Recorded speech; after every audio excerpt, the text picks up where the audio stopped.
오늘도 은혜 많이 누리시다 우리 이렇게 인사할까요? 우리의 찬양과 예배와 합당하신 주님께 모든 감사와 영광의 박수를 드리며 나아갑시다. 할렐루야.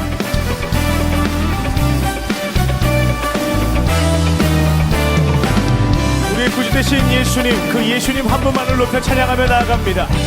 함께 고백합시다. 참 반가운 성도여, 참 반가운 성도여, 다 이리 와서 베들레헴 성 안에 가봅시다.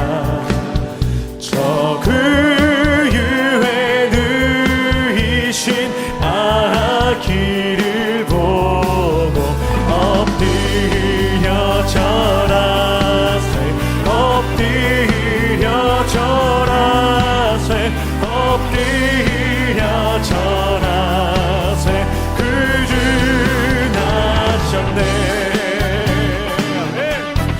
주님께만 기쁨과 감사함으로 예배하며 나아갑니다. 저 천사여, 저 천사여 찬송을 높이 불러서 이 광활한 전지에 울리어라. 주 하나님 앞에는 영광을 돌려 엎드려 절하세, 엎드려 절하세, 엎드려 절하세.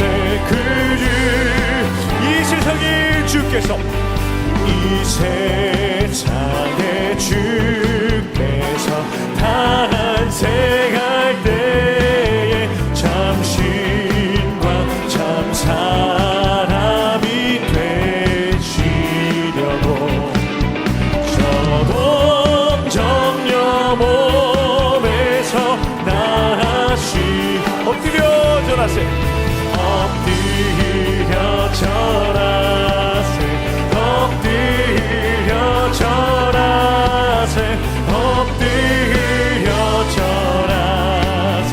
그 주 우리 한번 고백할까요? 엎드려 절하세, 엎드려 절하세, 엎드려 절하세, 엎드려 절하세.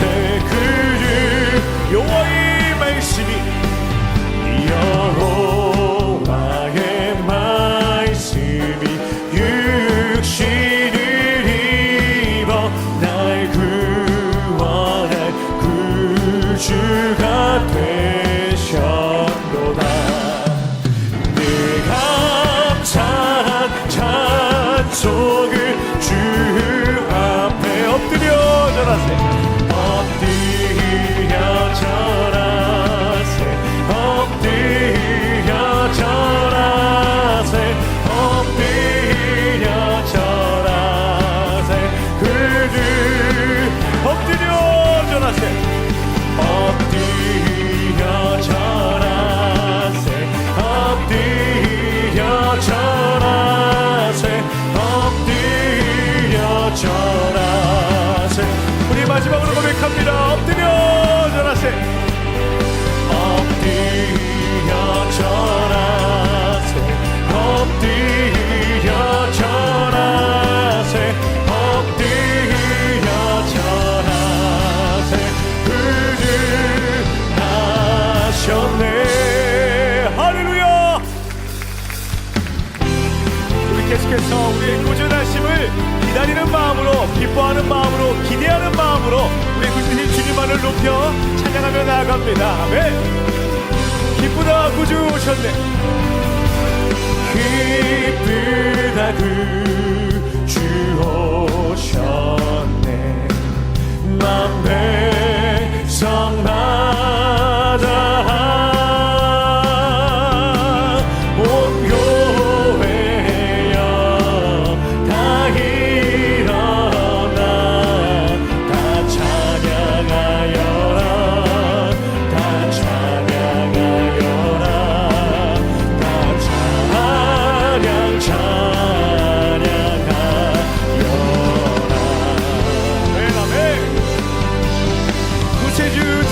예수님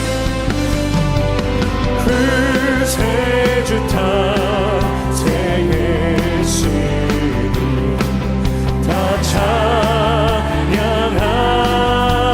찬양하여라 이 세상에 만물이라 다 화답하여라 다 화답하여라 다 화답하여라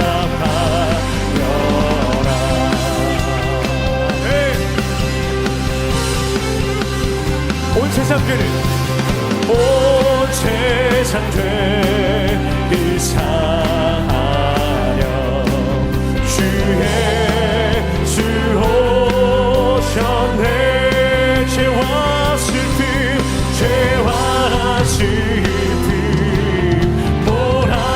몰아내고 다 구원하시네 다 구원하시네 다 구원하시네 우리 목소리 높여 고백합니다. 은혜와 진리 되신 주님 은혜와 진리 되신 다 주관하시니 다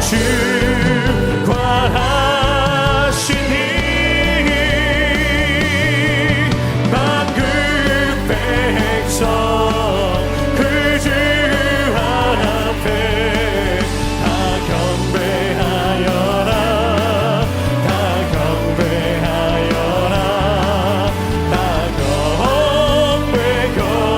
경배하 만국 백성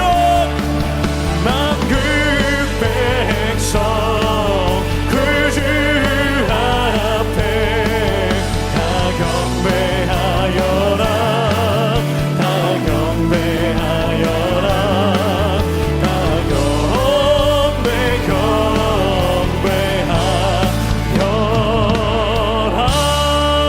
할렐루야 아멘 아멘. 우리 위대하신 주님을 주님의 자녀된 우리들이 언제나 어느 때나 교회에서나 또 우리 직장과 가정에서나 기쁨과 감사함으로 경배함으로 경외함으로 나아가는 우리가 되길 소망합니다. 우리 주는 위대하며 우리 주는 위대하며 능력이 많으시도다 그의 지혜에 무궁하며 인자는 영원하도다 상한 자들 고치시며 상처를 싸매시도다 별들의 수를 세시며 이름을 붙이셨도다 그가 구름으로 하늘을 덮으시며 땅을 위하여 비 준비하시니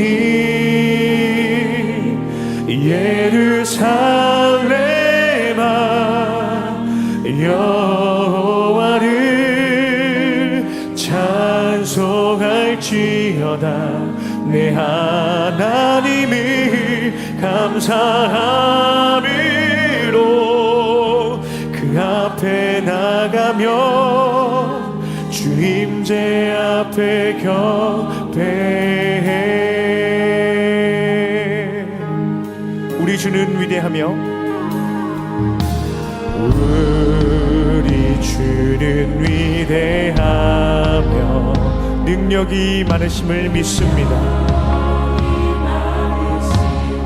그의 지혜에 무궁하며 그의 지혜에 무궁하며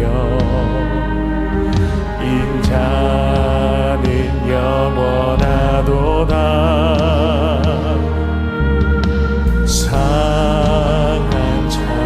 나를 고치시며 상처를 삼으시도다. 별들의 수를 세시며 이름을 붙이셨도다. 그가 그림으로 하늘을 덮으시며 땅을 위하여 비준비하시리. 예루살렘아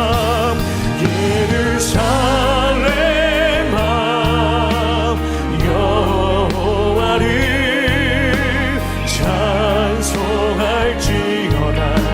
내 하나님을 감사함으로 주 앞에 나가며 주 임재 앞에 그가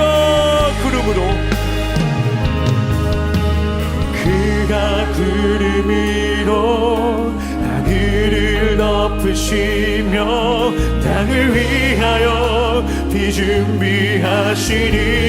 그가 구름으로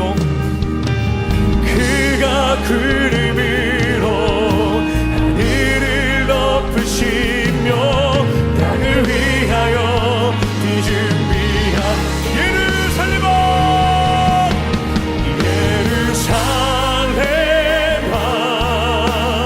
여호와를 찬송할지어다.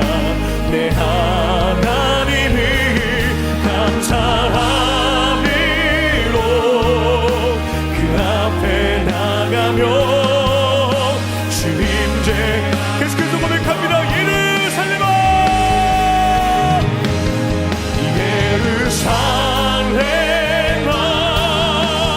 여호와를 찬송할지어다. 내 하나님을 주님, 기쁠 때나 슬플 때나 언제나 어느 때나 우리 주님을 경배하겠습니다. 우리 주님만을 찬양하며 나가는 우리 인생을 꿈꾸기를 원합니다. 예루살렘아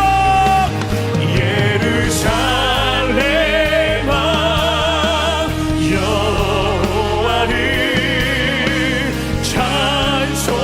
찬송할지어다. 내 하나님을 감사함으로 그 앞에 나가며 주님. 우리 마지막으로 두 손 높이 들고 외치며 나갑니다. 예루살렘아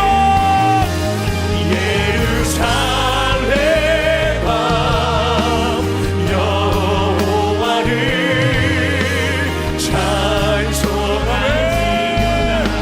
내 하나님을 감사함으로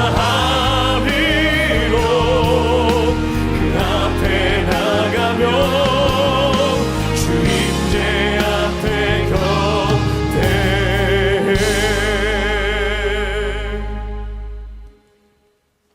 영광스러운 주일입니다.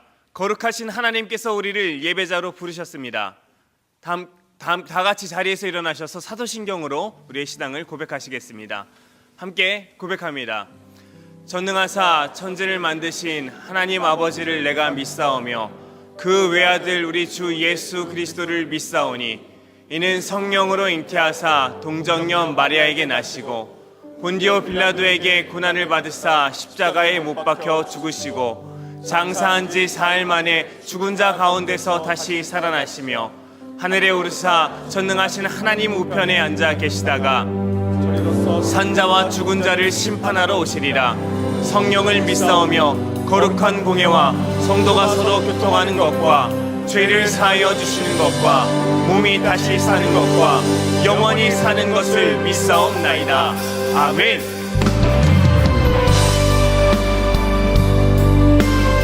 우리의 마음과 정성과 뜻을 다하여 하나님을 찬양하며 나아갑니다. 찬양하며 주님을 예배할 때 하늘 가득한 주의 영광 보리라.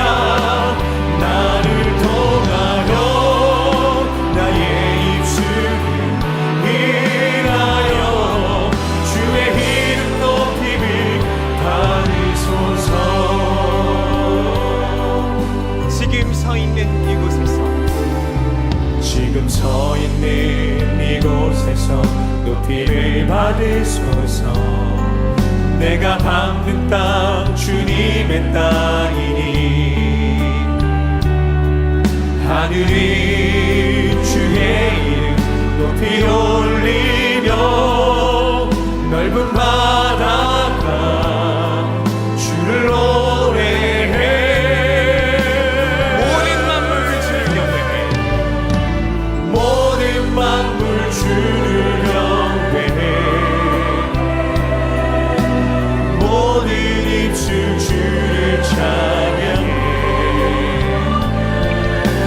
천지를 만드신 만물의 통치자 높이 다리소서 내 평생에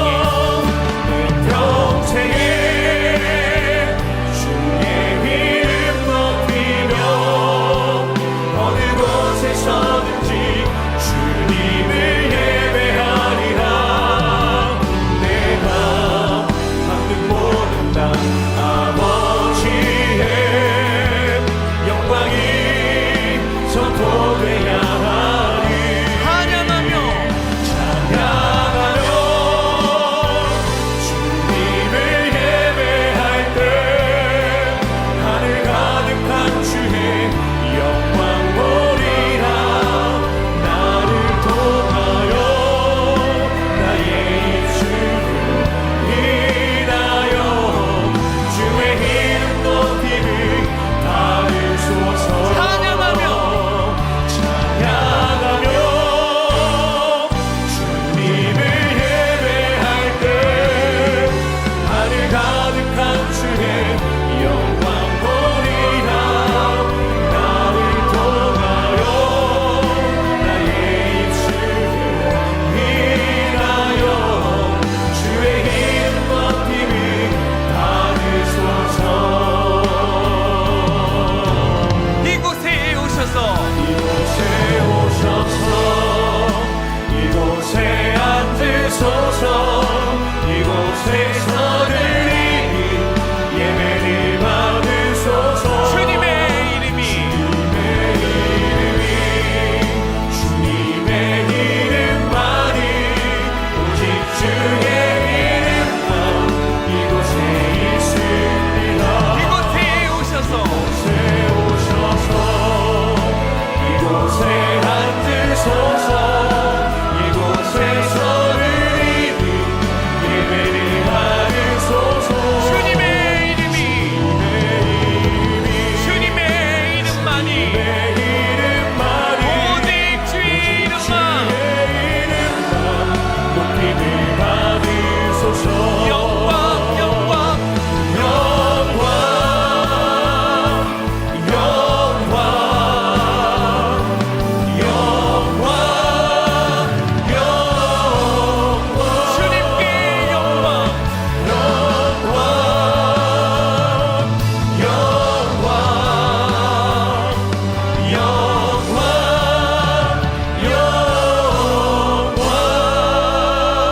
영광 예배자로 합당치 못한 우리의 삶을 십자가 앞에 내려놓으며 예배를 위하여 부르짖어 기도하기를 원합니다. 주여 은혜를 부어 주옵소서. 다 같이 통성으로 기도하시겠습니다. 거룩하신 하나님 아버지, 우리를 예배자로 부르신 은혜에 감사드립니다. 죄와 사망 가운데 있었던 우리를 구원하기 위해 이 땅에 예수님을 보내주시고 말로 다할 수 없는 은혜로 하나님 아버지 앞에 나아갈 수 있게 하신 그 부르심에 감사드립니다.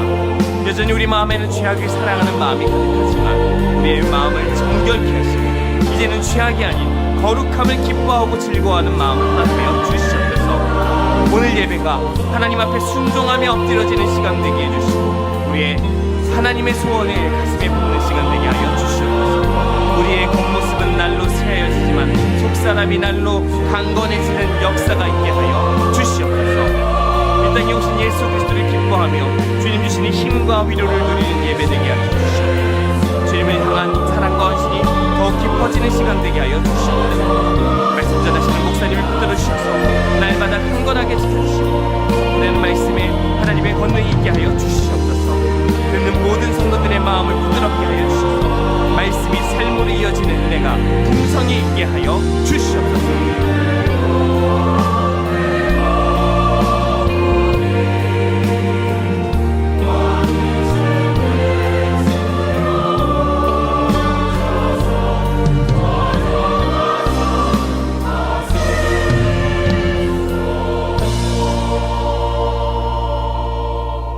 하나님의 사랑이 우리에게 이렇게 나타난 바 되었으니 하나님이 자기의 독생자를 세상에 보내심은 그로 말미암아 우리를 살리려 하심이라. 거룩하시고 자비로우신 하나님 아버지, 어둠 속에 빛으로 오신 예수 그리스도의 탄생을 기뻐하며 성탄주일 예배로 주님 앞에 나옵니다. 말씀이 육신이 되어 우리 가운데 거하신 주님의 은혜를 찬송하며 우리에게 임하신 하나님의 사랑에 감사를 드립니다. 우리의 공로가 아닌 오직 은혜로 구원해 주신 주님께 감사와 찬양을 올려드립니다. 지난 한 해를 돌아보며 주님 앞에 회개하며 나아갑니다. 나만을 생각하는 우리의 욕심과 무관심과 교만을 용서하여 주옵소서. 예수님께서 보여주신 낮아지심과 순종의 삶이 우리의 삶의 길이 되게 하시어 복음을 드러내는 삶을 사는 우리가 되게 하여 주옵소서. 하나님이 주시는 꿈을 품고 열망을 가지고 살아가는 우리가 되게 하여 주옵소서. 주님, 고통 중에 있는 분들을 기억하여 주옵소서. 병상에 있는 분들에게 치유의 손길을, 어려운 상황에 있는 분들에게 소망을 더하여 주옵소서. 전쟁과 갈등, 두려움과 분열 속에 있는 이 세상 가운데 평화의 왕으로 오신 주님의 다스림이 임하게 하여 주옵소서. 우리들이 주님께 받은 사랑을 흘려보내는 통로가 되어 우리의 삶으로 성탄을 증거하는 주님의 제자 되게 하여 주옵소서. 주님, 대한민국을 지켜주시옵소서. 극한 대립으로 나라가 분열되지 않도록 지혜를 허락하시고 서로를 존중하며 올바른 길을 찾을 수 있도록 인도하여 주시어 주님의 뜻이 온전히 이루어지는 나라 되게 하여 주옵소서. 저희들이 나라를 위하여 쉬지 않고 기도하게 하여 주시고 이 땅의 교회들이 주님의 사랑으로 상처를 치유하는 공동체가 되게 하여 주시옵소서. 지금도 세계 곳곳에서 선교의 귀한 사역을 감당하고 계신 선교사님들을 지켜주시고 그분들을 통해 주님의 말씀이 온 세상에 가득하게 하여 주옵소서. 교회를 위해 기도합니다. 한 해의 모든 사역이 잘 마무리되게 하시고 우리 드림 사역원의 사역들과 꿈 넘어 꿈 프로젝트를 통하여 주님의 마음을 실천하고 주님의 꿈을 나누는 우리 교회가 되게 하여 주옵소서. 우리의 젊은이들이 마음껏 주님을 찬양하며 성장해가는 교회 되게 하여 주옵소서. 주님, 갈급한 심령으로 주님 앞에 섭니다.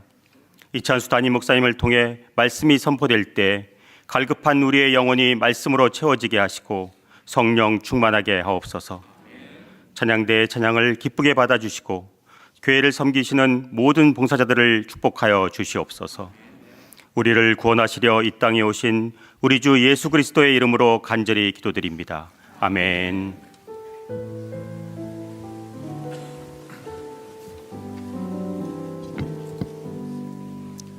자리에 앉으셔서 찬송가 125장 찬양하시면서 봉헌하시겠습니다.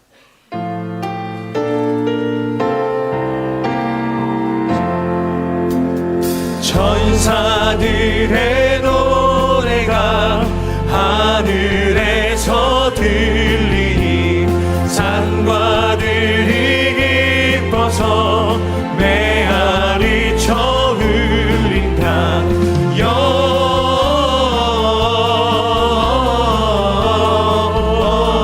영광을 높이 계신 주께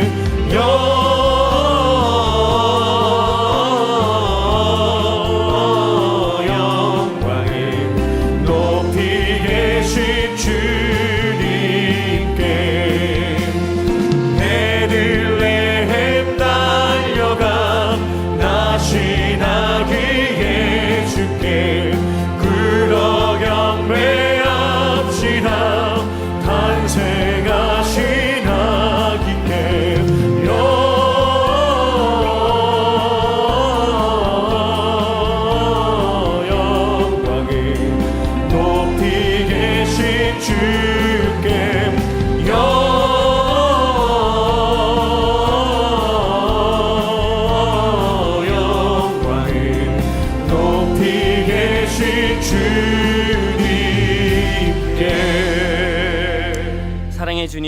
우리를 구원하시기 위해 낮고 낮은 구유로우신 한없는 사랑에 감사드립니다.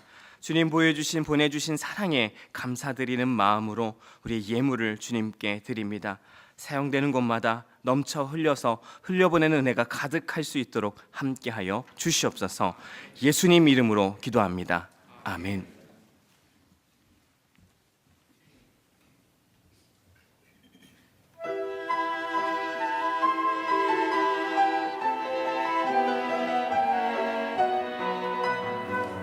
저런 시온의 자녀 왕 되신 주님 오신다. 외쳐라 시온의 자녀 기뻐하라. 우리 주님 오신다.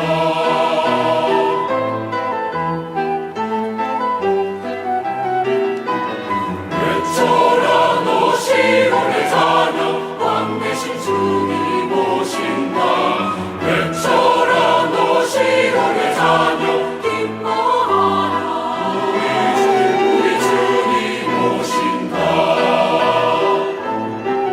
저 사막에 샘솟아라. 주 찬양하여라. 너 산들아 기뻐하라.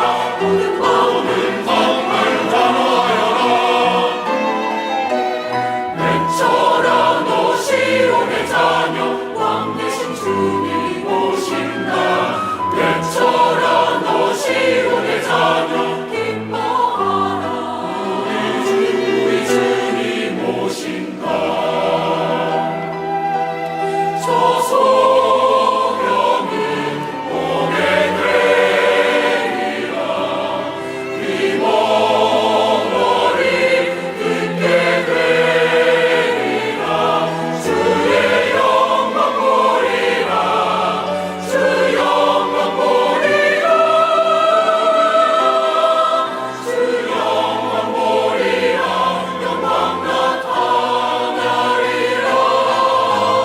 외쳐라 너 시온의 자녀 왕 되신 주님 오신다.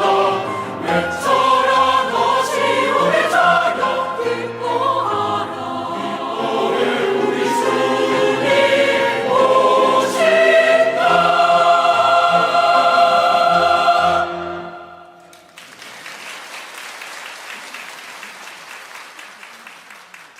12월 21일 분당우리교회 주일 소식입니다. 2026년 신방 사역을 준비하며 전교인 신방 전수조사를 진행합니다. 교회 홈페이지에서 온라인 설문으로 조사에 참여하실 수 있습니다. 피아워십과 함께하는 성탄전야 수요예배가 12월 24일 수요일 오후 7시 30분에 송림 본당에서 드려집니다. 성탄 감사예배는 25일 목요일 오전 9시 30분, 오전 11시 30분에 드려지며 송구 영신예배는 12월 31일 수요일 저녁 8시 30분, 밤 11시에 송림 본당과 드림센터에서 드려집니다. 2026년 1월부터 분당우리교회 청년교구는 보다 현장감 있는 예배와 깊이 있는 공동체 모임을 위해 드림센터로 이동하여 연령별 예배와 팀 모임, 순모임을 진행합니다.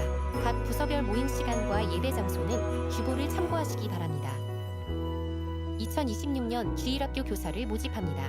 모집 부서는 영화부, 유아부, 이치부, 송림 초등부, 소년부, 서현 고등부, 어와나이녀, 규보에 있는 QR코드 접속을 통해 봉사 신청하실 수 있습니다. 2부 찬양대 반주자를 모집합니다. 규보에 안내되어진 지원 자격과 제출 서류를 참고하셔서 12월 28일까지 이메일로 접수하시기 바랍니다. 더 자세한 내용은 주보를 참고하세요. 예배의 자리로 나오신 성도님들 주님 이름으로 환영하고 또 축복합니다. 참 추운 날씨나 무더운 여름이나 어떤 상황에도 이렇게 예배를 지키시는 여러분들 너무 귀하시고요. 또 주님을 대신해서 옆에 분들 좀 따뜻하게 좀 인사 나누어 주시면 좋겠습니다. 참 잘 오셨습니다. 또 주님 이름으로 환영합니다. 또 축복합니다. 지금 그 신방 전수조사 계속하고 있는데요. 이번 주 토요일까지입니다. 다시 강조드립니다만 이 신방 전수조사를 통해서 새해에는 좀 더 체계적이고 또 잘 섬겨드리고 싶은 그 저희들의 마음을 담았는데요. 이제 우리 순장님이나 또 다락방에 잘 참여하시는 분들은 이런 거 하나도 필요 없습니다. 그 안에서 공동체가 이루어지고 정보가 교환이 되고 다 나누어지는데 지금 저희 교회에 다락방에 참여하지 않은 많은 분들, 그래서 연락도 잘 안 되고 또 이런 분들을 저희가 잘 돕고자 하는 간절한 마음인데요.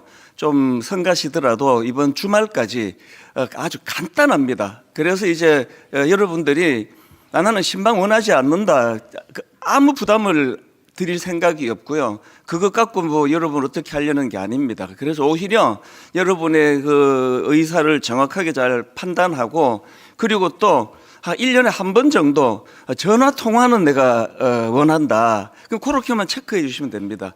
그거조차도 원하지 않는다 할 때는 또 거기에 다 사정이 있고 이유가 있으리라 생각하고 왜 그러는데요? 뭐 이렇게 추궁 절대 하지 않습니다. 그래서 이번 토요일까지, 그러나 이제 저희 교회에 등록 성도라면 최소한 1년에 한 번 정도는 이런 식이라도 소통이 이루어져야 그게 이 공동체 일원이라는 거 꼭 제가 간곡히 부탁을 드리겠습니다. 그리고 내년부터 이 신방 사역이 어쨌든 더 체계가 이루어지고 성도님들을 더 잘 섬기고 또 원하시는 방향으로 잘 나가도록 기도해 주시기를 부탁을 드리겠습니다. 그리고 오늘 목요일이 성탄절이고요. 수요일 저녁 예배는 우리 피아 워십하고 또 이동선 목사님하고 또 함께 우리 성탄을 축하하고 기뻐하는 그런 예배로 오늘 수요일 저녁에 드려지게 될 것이고, 그리고 성탄절 당일은 오전 9시 30분 그리고 11시 30분 온 가족이 함께하는 그런 성탄 예배로 기쁨이라는 주제로 지금 준비를 하고 있습니다. 24일, 25일 많이 참여해 주시고요. 25일 성탄 감사 예배 때는 하나님께 성탄 감사 헌금을 예배 시간 중에 드릴 계획을 갖고 있습니다. 저희들이 이제 지난 11월 달에 의료 종사자 모임, 저희들이 이제 이것도 그 목회를 더 촘촘히 하고자 하는 저희들의 마음인데요. 의료계에 종사하시는 이 의료 종사자 분들의 모임을 가졌더니 너무 좋더라고요.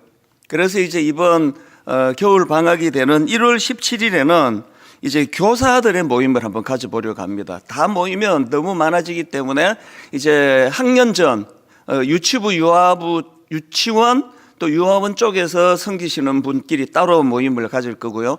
초등학생 부서 모임을 따로 가질 거고, 또 중고등학교 그리고 또 대학교 교수, 이런 영역별로 우리가 같은 교회에서 이런 같은 길을 걸어가는 분들이 계시는구나, 그렇게 서로 인사도 나누고 교제하는 시간이니까요. 이제 2차로 저희가 오는 1월 17일 교사 모임을 가지려고 하는데 홈페이지를 보시고 그렇게 신청해 주시면 되겠습니다. 그리고 저희 교회가 그 미취학 부서는 이 송림 본당, 이 송림에는 없습니다. 너무 이제 많은 부서를 만들기가 쉽지가 않아서 이제 학년 전 미취학 아동들은 다 드림센터에서 있지만 초등학교 부서부터 초등학교 중고등부는 이곳에서도 있습니다. 그래서 오히려 좀 이제 더 눈높이가 이루어지고 이제 숫자가 드림센터보다는 상대적으로 이제 많지 않기 때문에 굉장히 여기에 있는 아이들이 그 만족을 많이 하시고 또 교사들도 많이 만족하신다는 이야기를 들었습니다. 이제 여러분 자녀가 내년에 초등학교로 입학하는 학생들이 있다면 초등학교 부서, 중고등학교 부서 이제 송림에 있는 주일학교로 옮겨주시면 이제 이곳에서 본당에서나 체육관에서 예배드리고 아이들과 바로 같이 귀가할 수 있는 것, 그렇게 참고해 주시기를 부탁을 드리겠습니다. 이제 우리 하나님 말씀 같이 살펴보시겠습니다. 우리 다 자리에서 일어나셔서 마태복음 2장 1절부터 12절까지 말씀입니다. 우리 한 절씩 돌아가면서 읽도록 하겠습니다. 1절입니다. 헤롯 왕 때에 예수께서 유대 베들레헴에서 나심에 동방으로부터 박사들이 예루살렘에 이르러 말하되 유대인의 왕으로 나신 이가 어디 계시냐? 우리가 동방에서 그의 별을 보고 그에게 경배하러 왔노라 하니 헤롯 왕과 온 예루살렘이 듣고 소동한지라 왕이 모든 제사장들과 백성의 서기관들을 모아 그리스도가 어디서 나겠느냐 물으니 이르되 유대 베들레헴이 오니 이는 선지자로 이렇게 기록된 바 또 유대 땅 베들레헴아 너는 유대 고을 중에서 가장 작지 아니하도다. 내게서 한 다스리는 자가 나와서 내 백성 이스라엘의 목자가 되리라 하였음이니이다. 이에 헤롯이 가만히 박사들을 불러 별이 나타난 때를 자세히 묻고 베들레헴으로 보내며 이르되 가서 아기에 대하여 자세히 알아보고 찾거든 내게 고하여 나도 가서 그에게 경배하게 하라. 박사들이 왕의 말을 듣고 갈새 동방에서 보던 그 별이 문득 앞서 인도하여 가다가 아기 있는 곳 위에 머물러 서 있는지라. 그들이 별을 보고 매우 크게 기뻐하더라. 집에 들어가 아기와 그의 어머니 마리아가 함께 있는 것을 보고 엎드려 아기께 경배하고 보배합을 열어 황금과 유향과 모략을 예물로 드리니라. 그들은 꿈에 헤롯에게로 돌아가지 말라 지시하심을 받아 다른 길로 고국에 돌아가니라. 아멘. 자리에 앉아주시기 바랍니다. 오늘 본문은 참 유명한 내용을 다루고 있는 말씀인데요. 예수님께서 탄생하시는 과정에서 이 동방에서 온 박사들이 아기 예수님께 드린 경배, 이걸 다루고 있습니다.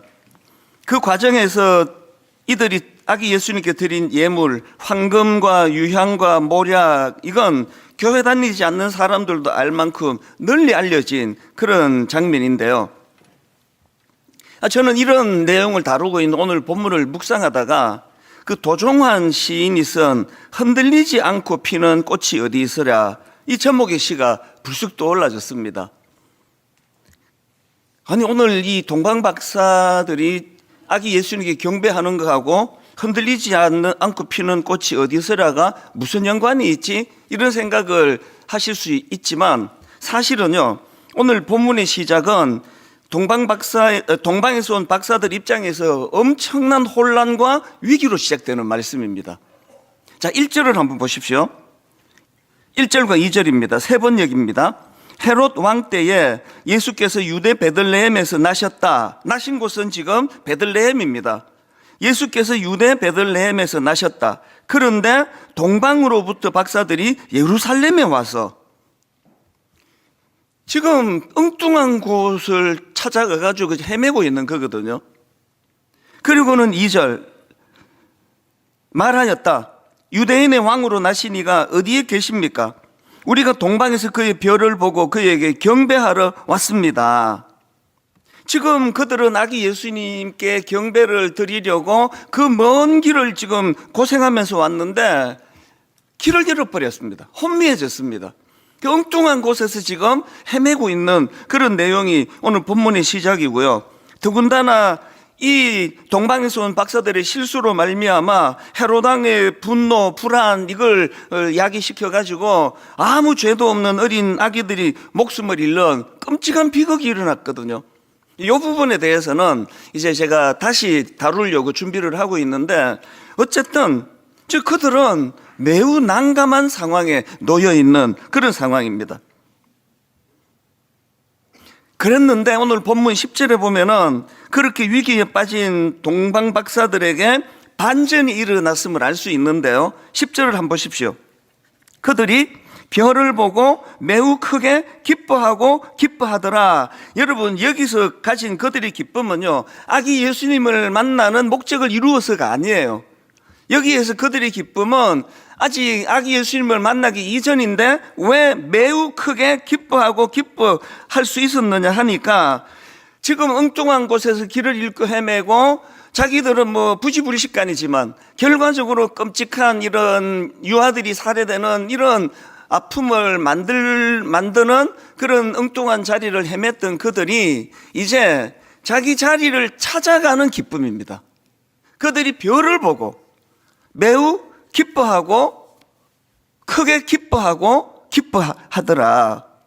저는 이 말씀이 이번 말씀을 쭉 묵상하는 가운데 제일 크게 와닿았습니다. 왜 그들이 이렇게 기뻐하고 또 기뻐했다고요?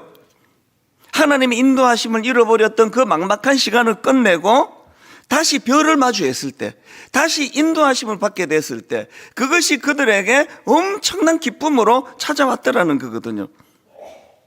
별이 보이지 않던 그 혼미한 시간을 잘 통과한 차원에서의 기쁨. 올 한 해 여러분 이런 혼미한 시간은 없었습니까? 그리고 다시 원래의 자리로 되돌아가는 기쁨은 또 여러분에게 없었습니까? 제가 왜 오늘 본문을 묵상하다가 흔들리지 않고 피는 꽃이 있으랴 이런 제목의 시가 떠올랐는지 좀 이제 짐작이 가지 않으십니까?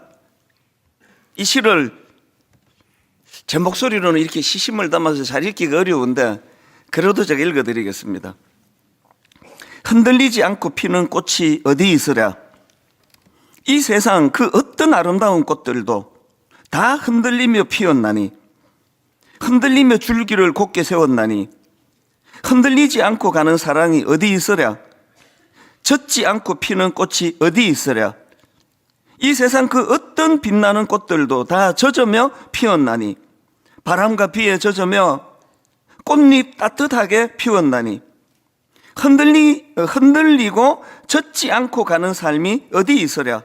그런 삶이 어디 있으랴. 이게 저는 참 위로가 되더라고요. 흔들리지 않고 피는 꽃이 어디 있으랴.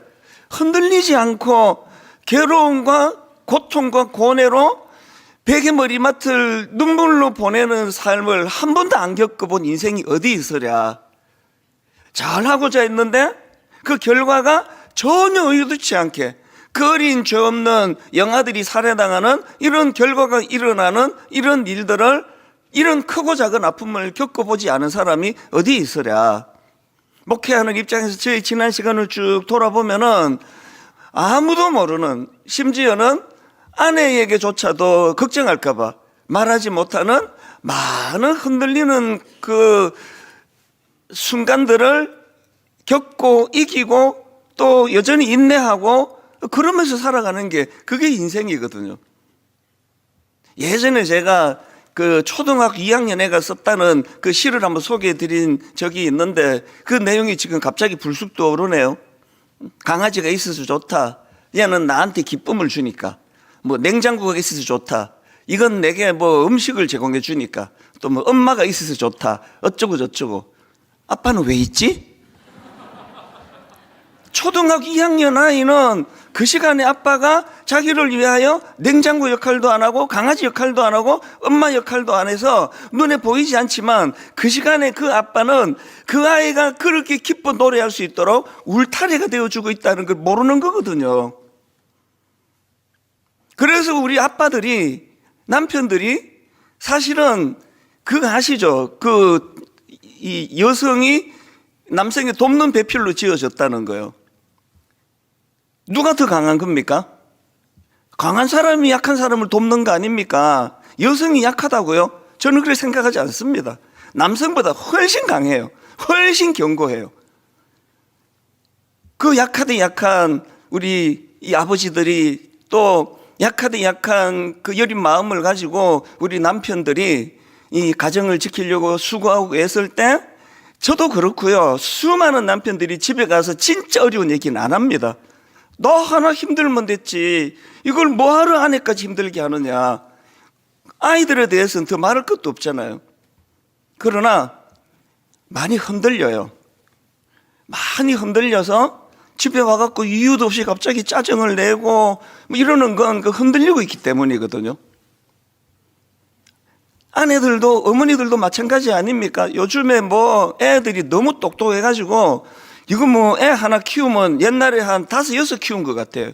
우리는 어릴 때 조금 멍청하고 그래가지고 뭐 부모가 하라 그러면 토를 다는 게 별로 없습니다. 뭐 알아야 토를 달지. 교회 가? 네. 주일날 돈 쓰면 안 돼? 주일 성수해야 돼? 네. 40분을 걸어 다녔어요. 한 번도 그것하고 대든 적이 없습니다. 뭐 저녁에 예배 들어가기 전에 너 밥 사 먹으면 안 돼? 네. 꼬르륵 꼬르륵 소리가 나면서 예배를 드렸거든요. 요즘은 안 그렇습니다. 한마디 하면 10가지로 질문을 해요. 왜 안 되는데요? 왜 안 되는데요? 왜? 버스가 있는데. 아니 그 밥 잘 먹고 예배 드리는 게 낫지. 그 뭐 밥 굶고 예배 드리면 옳습니까? 이게 우리 똑똑해진 아이들이다 보니까 초등학교 한 2학년만 되면은 말문을 막히게 하는 이런 질문이 막 나온다 그러더라고요. 아우 제가 빨리 낳고 다 키우길 정말 잘했지. 그러니까 많은 어머니들이 아내들이 고뇌하거든요. 그래서 흔들리는 거죠. 때로는 참 인생이 너무 힘들기도 하고, 때로는 아이 낳은 걸 잠깐 스치는 생각이지만 후회스러운 마음도 들기도 하고, 이런 흔들리는 과정들을 다 거치고 어느 날 정신 차리고 보니까 엉뚱한 데서 헤매고 있는 거죠.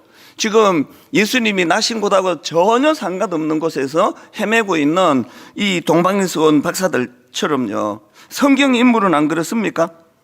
그렇게 위대하다는 왕 다윗도 끔찍한 실수를 저지르고 한때 인생 자체가 흔들거리는, 기반이 흔들거리는 자리에 빠진 적이 있었고, 놀라운 성당에서는 그 일대 교황이로 할 만큼 위대한 사도 베드로도 결정적으로 주님이 십자가 지시는 그 자리에서 욕설을 하면서 주님을 부인하는 이런 끔찍한, 그래서 흔들리는 자리에 빠지기도 한 거 아닙니까?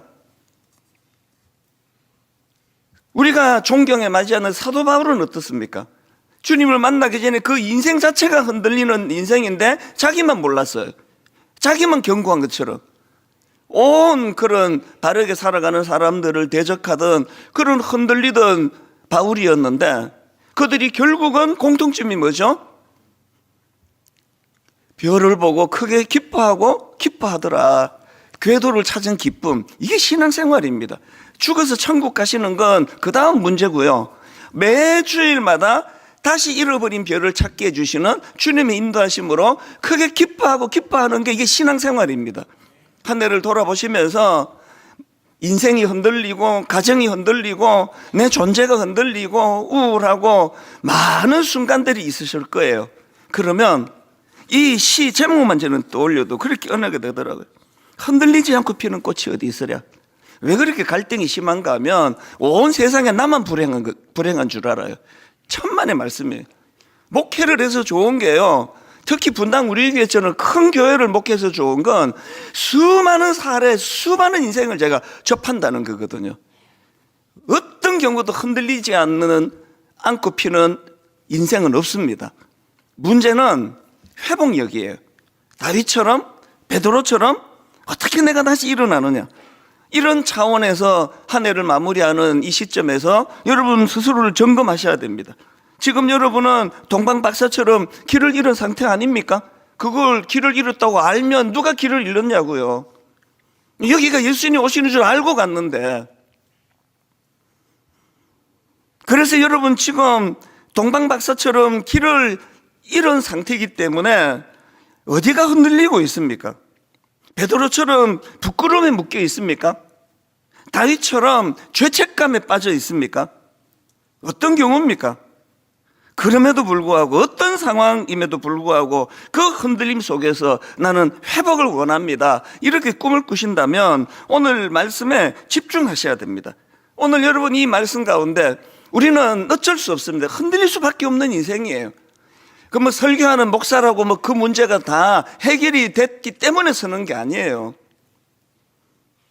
그래서 저는 이 흔들리지 않고 피는 꽃이 어디 있으랴, 이 시가 말해주는 것처럼 저와 여러분의 삶 또한 때로는 흔들리고 때로는 혼미한 자리에 빠진다 할지라도 결국은 동방에서 온 그 박사들처럼 다시 읽습니다. 마태복음 2장 10절, 그들이 별을 보고 매우 크게 기뻐하고 기뻐하더라. 여러분 인생에 이런 반전의 은혜, 반전의 기쁨을 맛보는 저와 여러분 되시기를 바랍니다.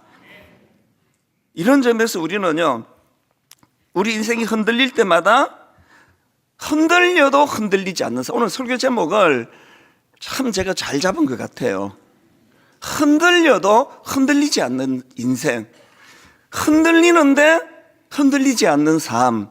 이것을 위해서 우리가 꼭 두 가지 사실을 기억해야 되는데요, 흔들릴 때 우리를 붙들어주는 첫 번째가 정확한 지식이 필요합니다. 누구를 향해 가는가? 자, 마태복음 2장 1절 2절 다시 보십시오. 헤롯 왕 때에 예수께서 유대 베들레헴에서 나심에 동방으로부터 박사들이 예루살렘에 이르러 말하되 유대인의 왕으로 나시니가 어디 계시냐? 우리가 동방에서 그의 별을 보고 그에게 경배하러 왔노라 하니, 여러분 이 말씀의 의미를 아시겠죠? 지금 그들이 목적지를 잃고 방황해요.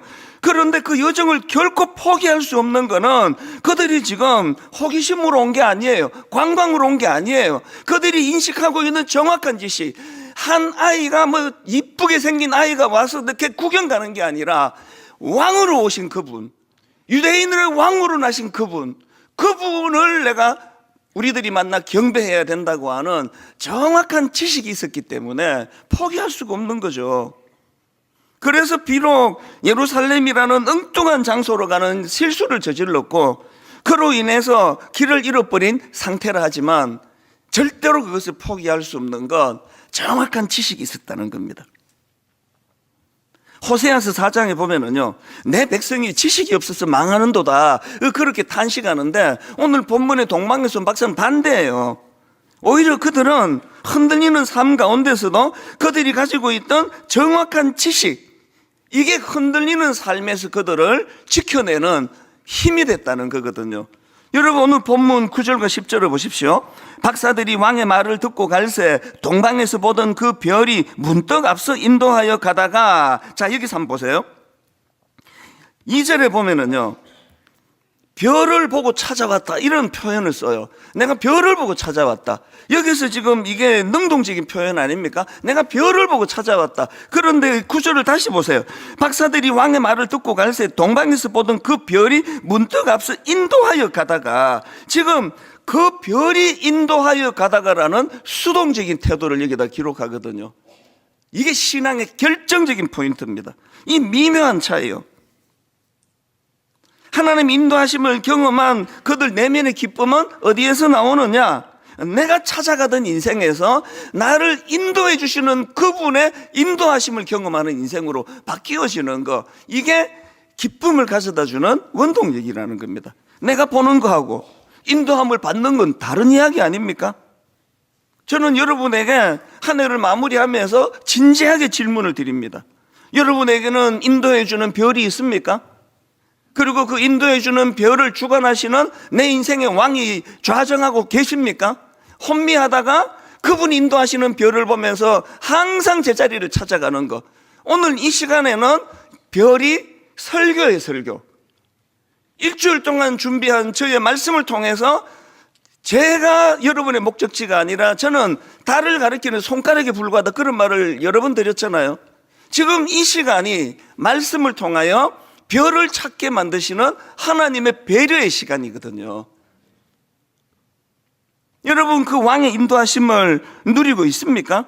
요한복음 10장 27절, 내 양은 내 음성을 들으며 나는 그들을 알며, 그 다음 보세요. 그들은 나를 따르느니라, 인도하심을 받느니라. 요한복음 8장 12절, 예수께서 또 말씀하여 이르시되 나는 세상의 빛이니 나를 따르는 자는 어두움에 다니지 아니하고 생명의 빛을 얻으리라. 어두움을 다니다가도 주일 예배를 통해, 새벽 기도를 통해, 수요 예배를 통해, 금요 기도회를 통해, 다락방 모임을 통해 별을 찾게 하시는 그분의 은혜를 가지고 깨달아가는 거예요. 자각은 어느 순간이든 항상 일어난다는 사실이에요. 그래서 우리가 누리는 기쁨은 궁극적으로 아기 예수님을 만나는 그 기쁨이지만 매일매일의 우리의 기쁨은 그분이 제공해 주시는 별을 찾는 기쁨이에요. 여러분 이 예배, 한 번의 예배를 위하여 하나님이 저를 통하여 얼마나 많은 부분에 대하여 묵상하게 하는지 아십니까? 어느 거든 하나만 잡으면 되거든요. 돼지가 뭐 1, 2, 3, 4, 10까지 가더라도 한 포인트만 잡으시면 됩니다. 오늘 이 시간이 혼미한 여러분 인생에 길을 찾게 만드시는 하나님의 별이 나타나는 시간인 줄 믿으시기를 바랍니다. 저는 성경에서요, 우리 앞서 행하시는 하나님, 이런 표현을 되게 좋아합니다. 신명기 1장 29절을 보십시오. 내가 너희에게 말하기를 그들을 무서워하지 말라, 두려워하지 말라. 너희보다 먼저 가시는 너희의 하나님 여호와께서, 너희보다 먼저 가시는 너희 하나님 여호와께서, 그리고 33절, 그는 너희보다 먼저 그 길을 가시며. 그래서 저는요, 유학을 준비하고 있는 청년들을 만날 때, 혹은 이민을 가시는 가정을 만나서 기도해 드릴 때, 그리고 또 어떤 뭐를 도전을 할 때 제가 꼭 이렇게 기도합니다. 하나님, 유학을 떠나는 이 형제 혹은 이 자매, 마음에 두려움이 많을 텐데 하나님, 이미 이들보다 앞서 행하시는 하나님께서 유학지에 평탄의 은혜를 만들고 계시는 줄 믿습니다. 영안을 열고 이걸 볼 수 있는 눈을 주시기 원합니다. 제가 그렇게 기도해요. 결혼 제발 부탁하는데요, 욱해가지고 결혼하면 안 됩니다. 이 청년들, 이 남자가, 이 여자가 내 인생에 이래가지고 결혼해가지고 맨날 그 이혼 숙녀가 안 끝나고 계속 되는 거거든요. 충동적으로 결혼하는 거, 그거 진짜 위험합니다. 우리 앞서 행하시는 하나님, 이 결혼에 대하여 아버지, 제가 영안을 열고 그 하나님 뜻을 발견하기를 원합니다. 결혼이 그렇게 막 할 수 있는 게 아니에요. 인생의 모든 게 걸려 있는 거예요. 우리 앞서 행하시는 하나님. 그래서 우리는요, 별을 찾는 사람이 아니에요. 그 별의 인도함을 받는 사람입니다. 하나님, 내 인생에서 우리 앞서 행하시는 하나님께서 예비해 놓으신 그거를 발견하는 거, 찾는 거거든요. 오늘 저와 여러분, 내년 한 해를 이제 열흘밖에 안 남았는데, 하나님, 새해에는 내가 찾아 헤매는 인생이 아니라 아버지 하나님 인도하심을 따라가는 그런 인생이 되기를 원합니다. 내가 보는 것, 내가 판단하는 것에 맡겨갖고 인생이 혼미하다면 하나님 인도함을 받는, 하나님이 허락하신 상징적으로 이 별의 인도함을 받는 그런 인생이 새해에 펼쳐지게 되기를 원합니다. 여러분, 오늘부터라도 이 마태복음 2장 1절부터 2절 마음에 새기셔야 됩니다. 헤롯 왕 때 예수께서 유대 베들레헴에서 나심에 동방으로부터 박사들이 예루살렘에 이르러 말하되 유대인의 왕으로 나시니가 어디 있느냐? 유대인의 왕으로 나시니가 어디 있느냐? 시편 62편 2절을 보니까 오직 그만이 나의 반석이시요 나의 구원이시요 나의 요새이시니 내가 크게 흔들리지 아니하리로다. 여러분, 다시 당부합니다. 인생이 흔들릴 때마다 흔들려도 흔들리지 않는 견고한 삶을 살기 위해서는 정확한 지식, 예수 그리스도가 우리 인생의 왕이시라는 사실을, 예수 그리스도가 이 시대를 움직이시는 왕이시라는 사실을 정확하게 깨달아 하는 성도님들 되시기를 바랍니다. 두 번째로요, 우리가 흔들릴 때 우리를 붙들어주는 한 가지가 더 있는데, 분명한 목적의식이 있어야 돼요. 왜 가느냐? 그게 왜 가느냐? 마태복음 2장 2절 뒷부분입니다. 유대인의 왕으로 나신 이가 어디 계시냐? 우리가 동방에서 그의 별을 보고 그에게 경배하러 왔노라. 왜 그들은 그 흔들리는 상황 속에서도 포기할 수 없느냐 하니까 이런 뚜렷한 목표의식이 있었기 때문이에요. 관광 갔으면 포기하죠. 이 고생을 내가 왜 해? 그냥 집에 가자. 분명한 목적의식. 여러분이 목표의식이라는 것은 단순히 어떤 일을 이루기 위한 어떤 의지를 말하는 게 아닙니다. 이 목표의식이라는 것은 우리 삶 전체를 움직이게 하는 그 방향성의 방향성, 존재의 이유입니다. 동방 박사들에게는 이런 뚜렷한 목표의식이 있었습니다. 그에게 경배하러 가겠다. 여러분, 본문 10절과 11절을 보십시오. 그들이 별을 보고 매우 크게 기뻐하더라. 집에 들어가 아기와 그의 어머니 마리아가 함께 있는 것을 보고 엎드려 아기께 경배하고 보배합을 열어 황금과 유향과 모략을 예물로 드리니라. 이 동방박사 하면은 이 세 가지 예물 드린 게 이게 트레이드 마크가 됐지만 이게 아닙니다.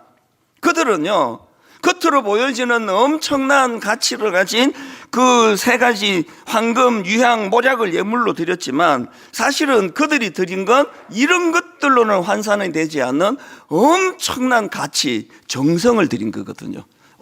온 정성을 여기에 어떤 경우라도 왕이신 그분을 경배하겠다. 우리 이 사실을 알아야 돼요.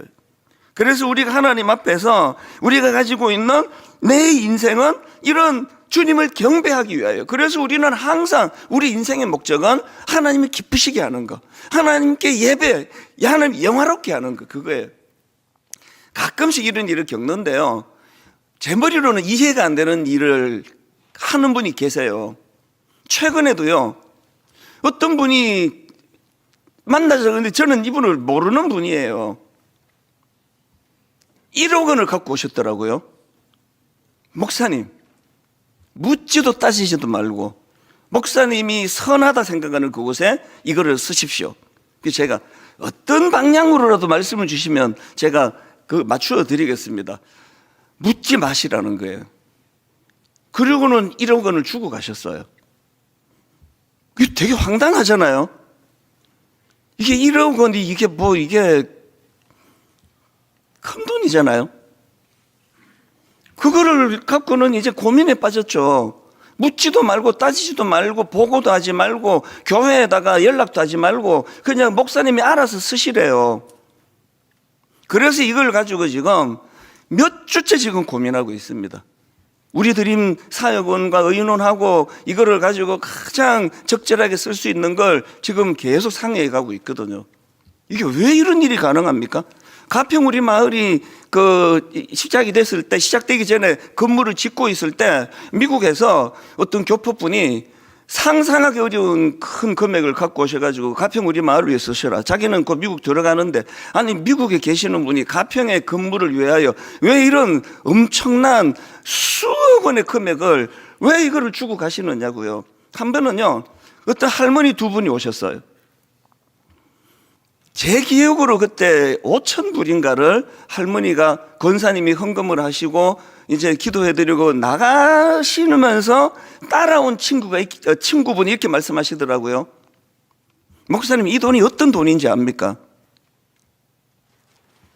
이 사람이 그 친구분이에요. 미국에 사시는 이분이 그 페이퍼 타올 있잖아요. 그 일회용이잖아요. 그거 이제 빨기 싫어가지고 그 페이퍼 타올 쓰는 거 아닙니까?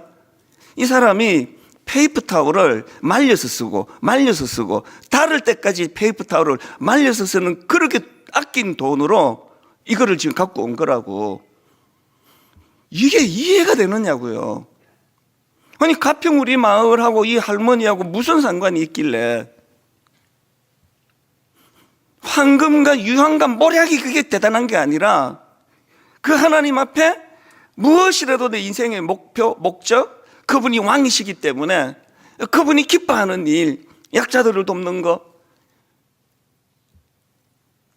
어린 시절에 고아원에서 자라다가 이제 18세, 19세가 돼가지고 그 현장을 떠나게 될 때 막막한 그 청년들을 위하여 무엇인가 가치 있는 일을 위하여 한다면 그게 뭐 저를 통해서 하든 누구를 통해서 하든 중요하지 않고 묻지도 따지지도 않고 하나님이 기뻐하시는 일에 이거를 써주세요.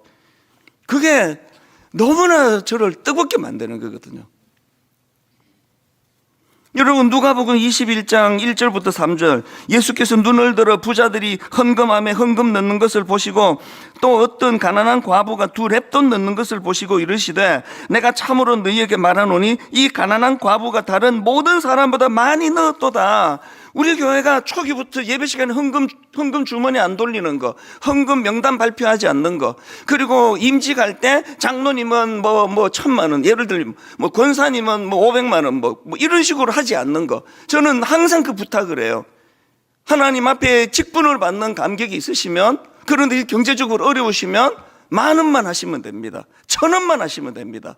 하나님은 이런 액수를 보지 않으시니까 굳이 교회에서 그런 걸 정해주기 필요가 없다고 생각하거든요. 2렙돈, 그 가난한 과부의 그 2렙돈 안에 그 가난한 과부의 모든 정성이 다 담겨 있었기 때문에 하나님은 그걸 너무나 기뻐하신다는 거예요. 주님께서는. 우리 마음을 드리는 성탄절이 되기를 원합니다. 크리스마스라는 단어 의미 다 아시죠? 크리스마스는 크라이스트라는 단어하고 메스라는 단어가 합쳐진 단어입니다. 크라이스트, 당연히 아시죠? 기름 부은 자 예수 그리스도, 크라이스트고요. 메스, 이거는 라틴어 미사에서 유래된 말로 오늘날 우리가 드리는 예배, 이게 메스예요. 이게 메스. 그러니까 크리스마스가 뭐죠? 크리스마스는 이 땅에 오신 예수 그리스도를 기념하는 예배, 그리스도의 오심을 감사함으로 드리는 예배, 이게 크리스마스예요. 미국에서 백화점에서 크리스마스가 없어졌다고 그래서 난 잘됐다 생각하는 면이 좀 있습니다. 물건 사는데 크리스마스가 왜 붙어 있느냐고요. 오신 예수 그리스도를 마음을 다하여 예배하는 것, 그게 크리스마스입니다. 12월 24일 날 밤에 일찍 주무세요. 그리고 25일 날 지각하지 말고 예배 드리러 오세요. 그게 크리스마스예요.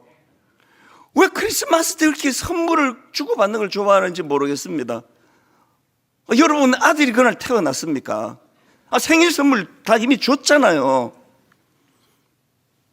유년부에가 아무도 없기를 바랍니다. 뭐 또 주면 좋죠. 그러나 의미는 알고 주자고요. 의미는 크리스마스, 이 땅에 오신 예수 그리스도를 감사함으로 예배하는 날, 그것이 크리스마스예요. 이번 성탄절 날 우리는 예수님이 누구신지를 정확하게 아는 지식, 유대인의 왕으로 나신 이가 어디 계시냐, 그리고 그 정확한 지식을 가지고 드리는 온전한 예배, 크리스마스. 25일 날 우리 아이들과 함께 교회에서 드리는 예배가 얼마나 기쁠 수 있는가를 눈물로 저희들이 지금 준비하기를 원합니다. 아무리 프로그램 자료도 소용없습니다. 참여하시는 여러분들이. 그래서 저는요, 결론을 이렇게 맺기 원합니다. 여러분, 때로 여러분 삶이 흔들릴 때 속수무책인 분 계시잖아요. 아무것도 아닌 일에 뭐 조금만 흔들거리면 인생이 그냥 막 두동강 날 것처럼 하시는 이유는 여러분 내면에 왕이 계시지 않아서 그래요. 그리고 목표가 없어서 그래요. 왜 여러분 그렇게 자꾸 삶을 쉽게 포기하려고 그러십니까? 목표가 있으면 그렇지 않습니다. 목표가 있는데 어떻게 다시 되돌아갑니까? 나는 그러니까 이 크리스마스의 원조는 동방에서 온 박사들이에요. 크리스마스. 나는 그분, 이 땅에서 그분을 경배하기를 원한다. 그 뚜렷한 목표가 있기 때문에 흔들려도 위기가 와도 견딜 수 있는 힘은 거기에서 나오는 줄로 믿습니다. 그래서 오늘 설교 제목처럼 흔들려도 흔들리지 않는 삶, 그래서 이 은혜를 가지고 우리 하나님 앞으로 나아가게 되시기를 바랍니다.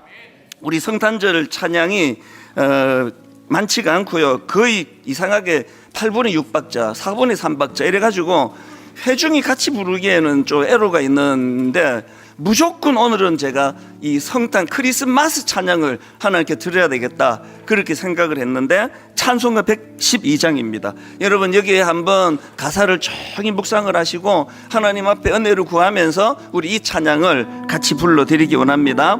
그 맑고 환한 밤중에. 맑고 환한 밤중에 무천사 내려와 천사 내려와 그 손에 비파 들고서 손에 비파 들고서 다 찬송하기를 내 마음의 뜨거움으로 주님 앞에 찬양합니다. 평강의 왕이 오시니 다 평안하여라. 그 소란하던 세상이 다 고요하도다. 우리 다시 한번 1절을 이렇게 노래합니다. 그 맑고 환한 밤중에 무천사 내려와 그 손에 비파 들고서 다 찬송하기를 평강의 왕이 오시니 주님 이름으로 축복합니다. 다 평안하여라. 그 소란하던 세상이 다 고요하도다. 우리 다시 한번 1절 찬양합니다. 그 맑고 환한 밤중에 무천사 내려와 그 손에 비파 들고서 내 비파 들고서 다 찬송하기를 찬송하기를 평강의 왕이 오시니 평강의 왕이 오시니 다 평안하여라. 평안하여라. 그 소란하던 세상이 소란하던 세상 다 고요하도다. 고요한 평화로다. 평화로 하늘 위에서 내려오네. 위에서 내려오네. 그 사랑의 물결이 영원토록 물결이 영원토록 내 영혼에 우리 조금 더 천천히. 넘치소서. 평화로다. 평화로 어디에서 내려옵니까? 하늘 위에서 내려오네. 그 사랑의 물결이 영원토록 내 영혼을 덮어소서. 우리 다 자리에서 일어나셔서 내 영혼의 그 깊은 데서 맑은 가락이 울려나네.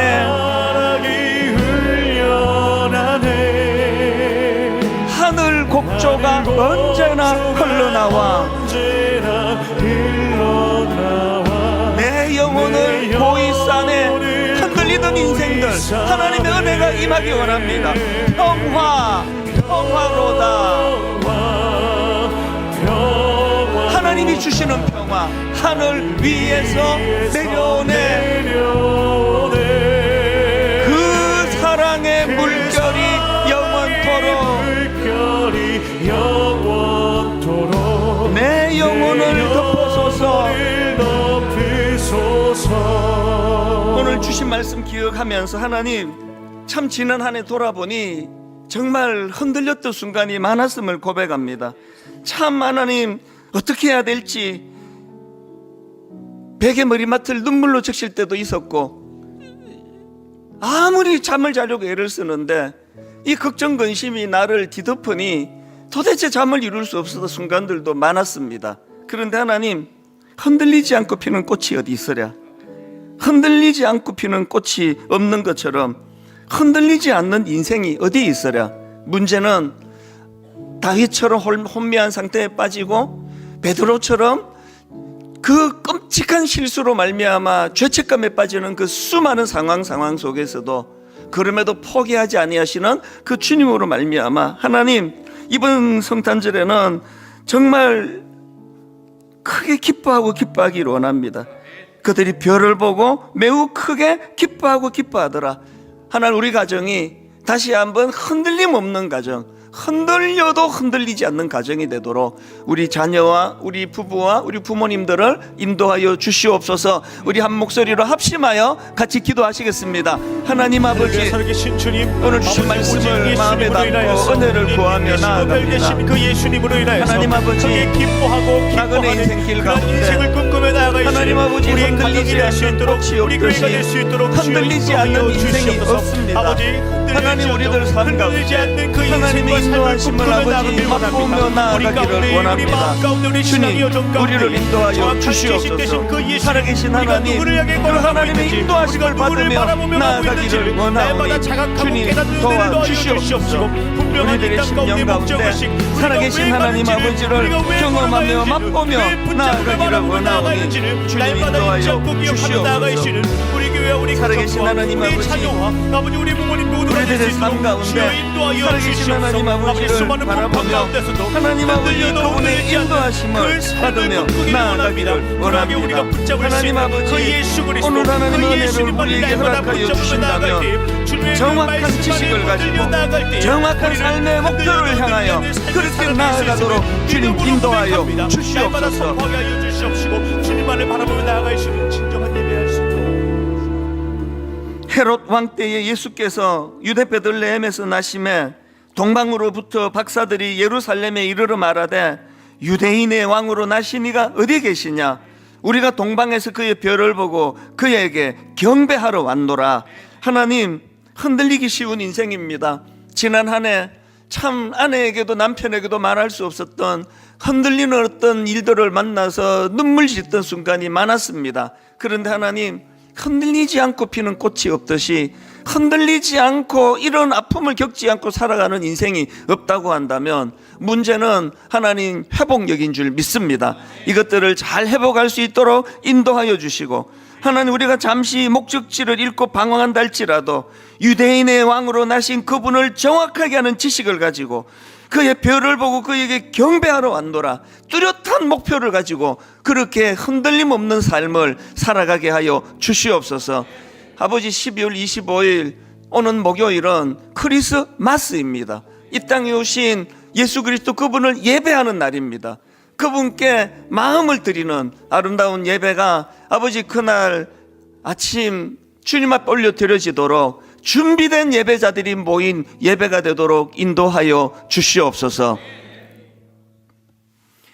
우리 주 예수 그리스도의 은혜와 하나님 아버지의 다함 없는 사랑과 성령님의 감동, 감화, 위로, 교통, 충만하심의 역사가 오늘 주신 말씀 마음에 담고 왕으로 오신 그분을 내 인생의 주인으로 모시며 우리가 가야 할 정확한 목적지를 향하여 목표의식을 가지고 나아가 흔들리더라도 흔들리지 않는 인생으로 살아가기를 다짐하며 예배하는 모든 주의 자녀들 머리 위에 지금부터 영원토록 함께 하시기를 간절히 축원하옵나이다. 아멘.